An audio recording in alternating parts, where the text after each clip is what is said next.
Hello everyone, good morning. আজকের দিনটা হচ্ছে শুক্রবার দিনে নতুন একটি সকালে তোমাদের প্রত্যেককে আমার এই ছোট্ট একটি মিনি ব্লগ কি বলতে পারো, যাই হোক ছোট্ট একটি ব্লগে তোমাদের প্রত্যেককে স্বাগত জানাই।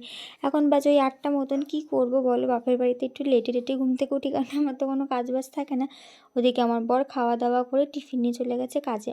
আর আমার এই বাড়িতে টুকটাক কাজ বলতে ওই বিছানাটা তুলি, আর হয়তো এই যে শীতকাল বুঝতেই পারছো, চারিদিকে সমস্ত কিছু যেহেতু দেওয়া হয়। আর শীতটা এখন যথারীতি অনেকটাই কমে এসেছে, কিন্তু ওই যে যেহেতু আমি প্রেগনেন্ট, তার জন্য আমাদের ঠান্ডাটা না লেগে যায়, তার জন্য কিন্তু মা চারিদিকে যে কত কিছু দিয়ে রাখে, এটাই না সকালবেলা উঠে গোছাতেই সময় চলে যায়, এমনই মনে হয় যেন। যাই হোক, তো এদিকে প্রথমে একটা শাড়ি ছিল, সেই শাড়িটাকে সুন্দর মতন করে গুছিয়ে কি বলে আলনাতে রেখে দিলাম। আর তোমরা আশা করে আয়নাতে দেখতেই পাচ্ছ, আলনা জানো তো, আলনা হয় না ভীষণ সুবিধা হয়, আমার তো তাই মনে হয়, কারণ সব জিনিস দেখবে শোকেসে রাখা যায় না, যেগুলো অল টাইম ইউজ করতে হয়।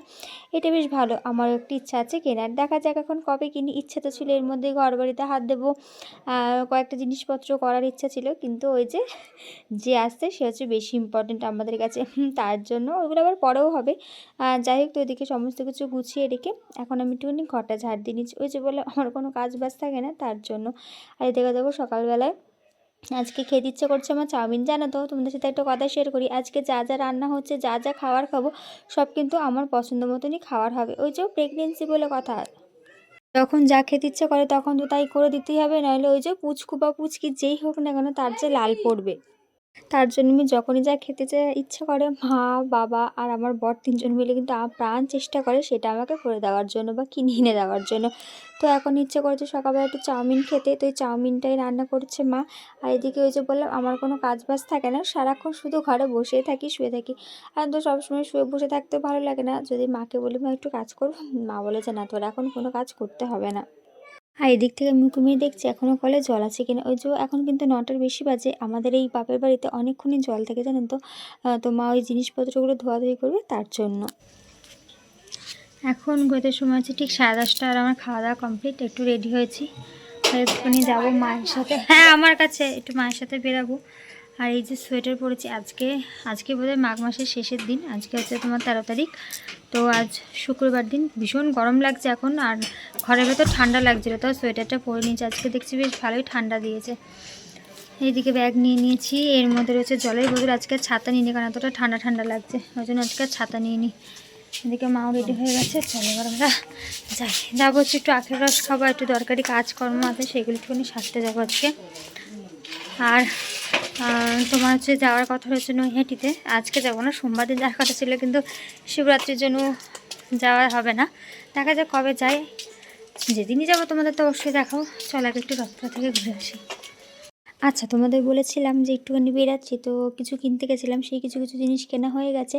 আর সবার আগে এসেছে আখের রস খেতে, জানো তো, ডাবও খাচ্ছি, আখের রসও খাচ্ছি, কারণ এই সময় তো জন্ডিস হওয়ার সম্ভাবনাটা মানে বেশি থাকে, তার জন্য আমি চেষ্টা করি আখের রস খাওয়ার।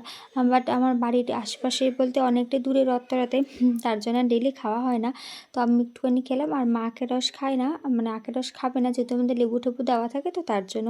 তাই মা বলে একটা কাজ করি, প্রত্যেক দিন তো আসতে পারি না, তাহলে আখটা কিনে নিই। আমি বললাম যে ঠিক আছে, কিনে নাও। তো ওই আমি মা দুজন মিলিয়ে আখটা কিনলাম, জানো তো। এর ভেতরে 4টে আখ আছে। আর কিনেছি হচ্ছে গিয়ে তোমার ওই কী বলবো, কী বলো এগুলোকে, আমন্ডাস, বাদাম, তারপর হচ্ছে গিয়ে তোমার কিশমিশ, খেজুরটা অবশ্য আমি খাবো না, খেজুরটা খাবে মা। ওই শুকনো যে খেজুরগুলো হয় না, জলে বা দুধে ভিজিয়ে খেতে হয়, শোয়ারা না কি বলে, যাই হোক, সেটা না খেতে আমার একদম ভালো লাগে না, কিন্তু ওটা নাকি খাওয়া উপকার, কিন্তু আমার একদমই খেতে ইচ্ছে করে না। যাই হোক, এদিকে মা জান তো দরদাম করছে, তাই কাকুটা বলছে যে না এত কমে দেওয়া যাবে না, চলো বাড়ি যাই। বাড়িতে চলে এসেছি, এখন ঘোদের সময় 2:30 মতন। সকালে চাউমিন খেয়েছিলাম, জানো তো, পেটটা এতটা মানে ভরা ছিল যে দুপুরবেলা ভাত খেতে ইচ্ছা করছিল না। যাই হোক, তো ভাত খেলাম, আর মা দেখো কতটা ভাত দিয়ে দিয়েছে। আর মাকে বললাম কি না, মা একটুখানি কমিয়ে নাও। চলো আজকে আমার পছন্দের রান্নাগুলো তোমাদের সাথে শেয়ার করি, চলো। আর কার জিভে জল এলে অবশ্যই কমেন্ট সেকশানে জানিও। পেঁয়াজকলি আলু ভাজা, যেটা আমি মোটামুটি খাই, খুব একটা খেতে ভালো লাগে না। আর আমি বলেছিলাম একটু ডিম কষা করতে, মানে ডিম কষা, আর একটুখানি টমেটোমের ডাল করতে। টমেটোমের ডালটা যদি বা মা খাবে না, শুধু আমি আমার বর খাবো। আজকে জানো তো টমেটোমের ডালটা ভীষণ সুন্দর ছিল খেতে। আর আমার বাবাও খায় না, কারণ হচ্ছে কি বলতো, ডাল খেলে না ভীষণ পরিমাণে ইউরিক অ্যাসিডের যন্ত্রণা করে। সেটা অবশ্য আমারও করে, কিন্তু ওই যে এখন রক্তর দরকার, তাই আমাকে এখন তো ডালটা খেতে হয়। আর এদিকে দেখো, ওই যে বললাম আমার সকাল থেকে আজকে পুরোটা দিন আমি যা যা খেতে চেয়েছি তাই তাই আমাকে খাইয়েছে। আর আমার বর আসার সময় কাছ থেকে বললো, ফুচকা খাবে? বলো তো তাহলে, যদি কেউ জিজ্ঞাসা করে প্রেগনেন্সি মহিলাকে বিশেষ করে ফুচকা খাবে, সে কি বলতে পারে যে না খাবো না? আমি বললাম হ্যাঁ খাবো, নিয়ে আসো।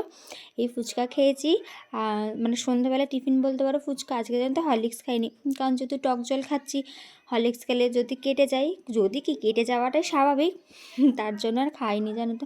আর এরপরে না আমি ভিডিও শেয়ার করতে পারিনি, তার কারণ হচ্ছে আমি যত মানে এগোচ্ছি তত না আমার শরীরটা ভীষণ পরিমাণে খারাপ হচ্ছে। শরীর খারাপ বলতে এত মাজা কোমরে যন্ত্রণার, পেটের দিকটা এতটা ব্যথা করছে কি বলবো। আচ্ছা, তোমরা একটুখানি কমেন্ট করে জানিয়ে তো যেরকম হয় নাকি। চলো আজকে ভিডিওটা ফুচকা দেখেই শেষ করলাম।